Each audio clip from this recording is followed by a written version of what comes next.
بسم الله الرحمن الرحيم. عن أبي سعيد رضي الله تعالى عنه قال قال رسول الله صلى الله تعالى عليه وسلم في الحديث: وعرض علي عمر بن الخطاب وعليه قميص يجره، قالوا فما أقبلت ذلك يا رسول الله؟ قال الدين.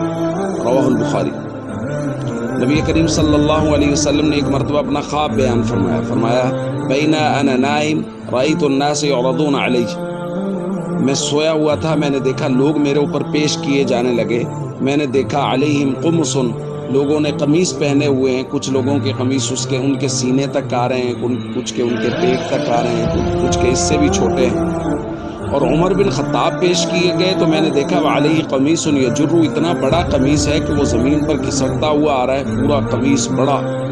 صحابہ نے پوچھا یا رسول اللہ تعبیر کیا ہے؟ تعبیر کیا ہے اس خواب کی؟ حضور نے فرمایا دین، یعنی کچھ لوگوں کا دین بہت کم ہے، لیکن عمر بن خطاب ان کا دین اتنا مضبوط ہے، فہم دین مضبوط ہے، عمل علی الدین مضبوط ہے، اور دین پر فیصلے اتنے مضبوط ہیں کہ وہ اس قمیص کو، جو دین والا قمیص ہے، اس کو کھینچتے ہوئے گھسیٹتے ہوئے آ رہے تھے۔ اور ایک دوسری روایت میں نبی کریم صلی اللہ علیہ وسلم نے ایک اور خواب بیان فرمایا بینا انا نائم، میں سویا ہوا تھا، میں نے دیکھا اتیت بقدح لبن، میرے پاس دودھ کا ایک پیالہ لایا گیا، حضور نے فرمایا میں نے پیا، اور میں نے محسوس کیا کہ تازگی میرے ناخنوں سے نکل رہی ہے، یعنی میں پورا سیر ہو کے میں نے اس کو پیا۔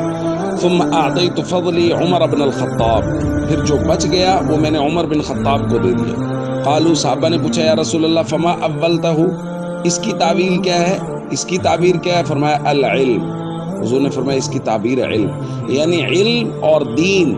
نبی کریم صلی اللہ علیہ وسلم نے ارشاد فرمایا عمر بن خطاب اس میں کامل ہیں کہ میں اپنا علم جس سے میں مکمل سیر ہوا، میں نے بعد میں وہ عمر بن خطاب رضی اللہ تعالیٰ عنہ کو دیا، اور دین کا مسئلہ ہوا تو دین کے بارے میں اتنا دین پر ثابت قدم اور فہم دین اتنا مضبوط کہ لوگوں کے قمیص ان کے پیٹ تک، سینوں تک آ رہے ہیں، عمر بن خطاب کا قمیص یعنی دین اتنا بڑا ہے کہ وہ اس کو گھسیٹتے ہوئے آ رہے ہیں۔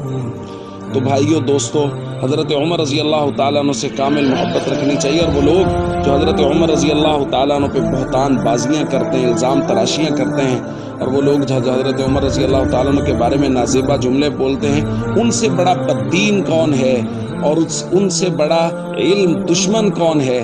جو حضور علیہ الصلوۃ والسلام تو فرما رہے ہیں کہ عمر بن خطاب نے جو قمیص، دین کا قمیص پہنا ہے، وہ بہت بڑا اور مضبوط ہے، اور یہ لوگ حضرت عمر رضی اللہ تعالیٰ عنہ کے دین پر اعتراض کرتے ہیں۔ اللہ پاک پوری امت کو فہم اور سمجھ نصیب فرمائے۔